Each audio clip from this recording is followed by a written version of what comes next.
Ce lundi 29 février 2016, le Conseil communal est appelé à voter une motion de méfiance constructive à l'égard de la quadripartite majoritaire en place, en raison de la défection d'un de ses membres. C'est un événement peu coutumier, qui durant les prochaines années marquera la vie politique communale, mais aussi l'ensemble des Gemépois, tant il est inopiné, imprévisible et interloquant. Le CDH de Gemay en est totalement abasourdi, tant son incompréhension est grande à l'analyse des raisons évoquées par ce retournement. La volonté de Mme Haché de se désolidariser de son groupe est en totale discordance avec la nouvelle gouvernance mise en place au soir des élections de 2012. Cette nouvelle gouvernance, basée sur une structure de gestion confinée dans un plan stratégique, unanimement partagé par les groupes politiques de la majorité et une large part des associations citoyennes, apporte un vent de fraîcheur et une nouvelle fonctionnalité dans l'appareil de gestion communal. Cette participation citoyenne et humaine est à l'opposé des modes de gestion pratiqués durant de nombreuses années par l'ancienne majorité. Ce renouveau, ce dynamisme, se sont rapidement traduits dans les faits par une réorganisation fondamentale de l'administration, tant communale que policière, et celle du CPS. À commencer par la modernisation complète de la gestion informatique, le respect du personnel, par des adaptations salariales, des formations offertes, l'amélioration du cadre de travail, l'accueil humanisé des citoyens et le respect de leurs doléances, l'information permanente de la population au travers des bulletins communaux. Ensuite, par la création de nouvelles fonctions administratives pour répondre aux nouvelles directives imposées par le fédéral et le régional. Et puis, la mise en œuvre d'un vaste programme d'investissement, à savoir plus d'une centaine de cahiers de charges portant sur l'entretien des bâtiments communaux et du culte, l'amélioration des voiries, la place de Moussier, la mobilité douce, l'adaptation des salles de sport, la rénovation de la piscine de Moustier, les terrains de foot du club de Spi, le développement des capacités d'accueil de la petite enfance et de la population en recherche de logement, la reconstruction du centre Gabriel Bernard et la création d'une structure culturelle, le début d'un important chantier de construction-rénovation de la maison de repos, le passage avec succès aux containers à puces, le soutien aux diverses associations citoyennes dans leurs actions respectives, la CCATM, Conseil des aînés, Association patriotique, Jeunesse, Âge de la vie.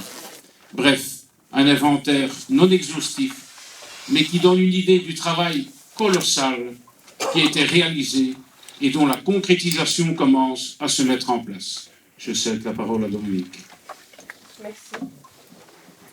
À ce souffle nouveau de modernité apporté par une majorité animée d'une conviction politique forte de bien faire les choses et non assoiffée de pouvoir ou en recherche d'avantages, la position de Mme Haché pose question. A-t-elle oublié qu'elle avait l'oreille des membres du collège dans ces matières de logement ou de cohésion sociale, et notamment que le CPS, qu'elle prétend opaque dans sa gestion, lui accordait son aide pour assurer ses obligations de création de logements de transit en cohérence avec les impositions de la région dans le cadre du plan d'ancrage communal.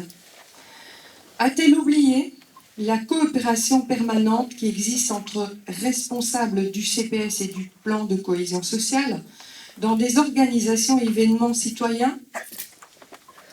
A-t-elle oublié les nombreux apartés avec Madame la bourgmestre quant à la gestion communale, au cours desquels elle pouvait évoquer à loisir ses doléances? Pourquoi quitter un tel navire qui naviguait en eau calme et où tout à bord répondait aux exigences d'un séjour heureux? Pourquoi faire fi des objectifs de bonne gouvernance de la quadripartite et que l'on peut résumer comme suit? Stimuler le développement des compétences du personnel pour créer une culture d'entreprise participative et collaborative. Assurer une rigueur financière permanente. Adapter l'outil informatique aux nécessités d'une bonne gestion. Diffuser une image cohérente de la commune. Garantir une transparence optimale dans les relations avec les citoyens. Pourquoi un tel gâchis? Par une prise de position personnelle extrême. Pour le CDH, cette attitude est incompréhensible, tant elle pose question et soulève des commentaires.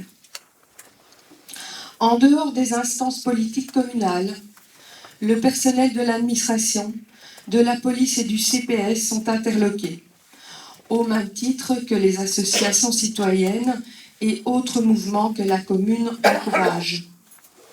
C'est aussi et surtout une large part de la population de Gemay qui, perplexe, se livre à des commentaires peu élogieux sur son comportement que les réseaux sociaux relèvent abondamment. Et les vagues ne s'arrêtent pas là. Cette situation politique gemaypoise est relayée au plan régional et fédéral, avec des échos peu favorables pour l'image qu'elle donne. Madame Haché, par cette décision, a-t-elle pris la mesure exacte des conséquences qui vont immanquablement en découler? Au nom du CDH, qui prône les valeurs fondamentales d'humanisme, faisons-en un recensement non exhaustif. Et de rappeler en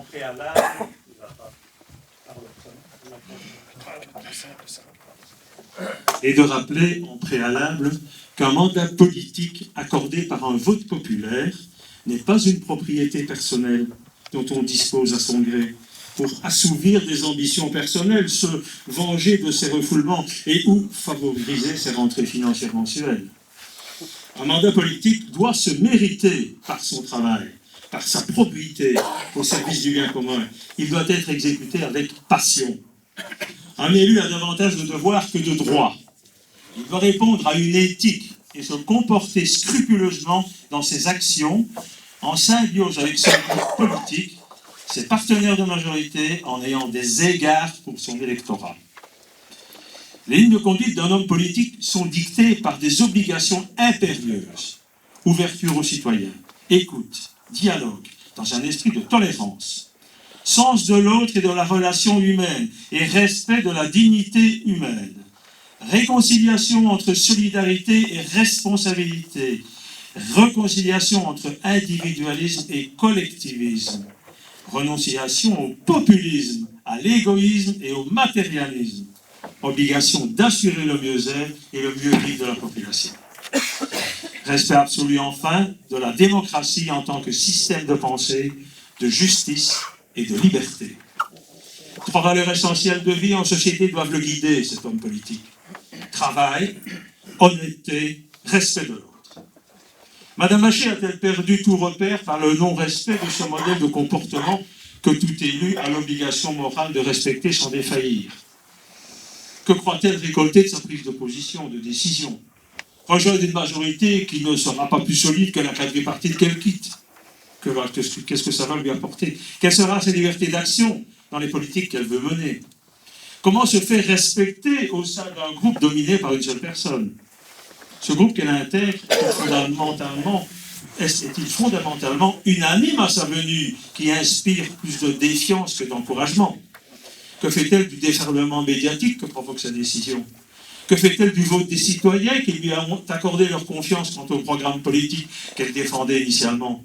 Quelle importance accorde-t-elle au travail de 3 années de la quadripartite et à l'impulsion du renouveau qu'elle a engendré? Comment peut-elle se justifier envers ses partenaires de son groupe politique qu'elle quitte à leur insu?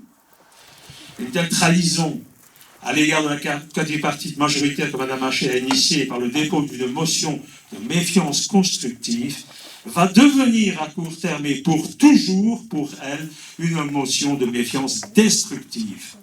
À quelques instants du vote, il reste à Mme Haché un dernier sursaut d'honneur, une dernière prise de conscience, un réveil de sa probité refoulée, peut-être par trop de frustration personnelle fondée ou croyant l'être. Je vous remercie.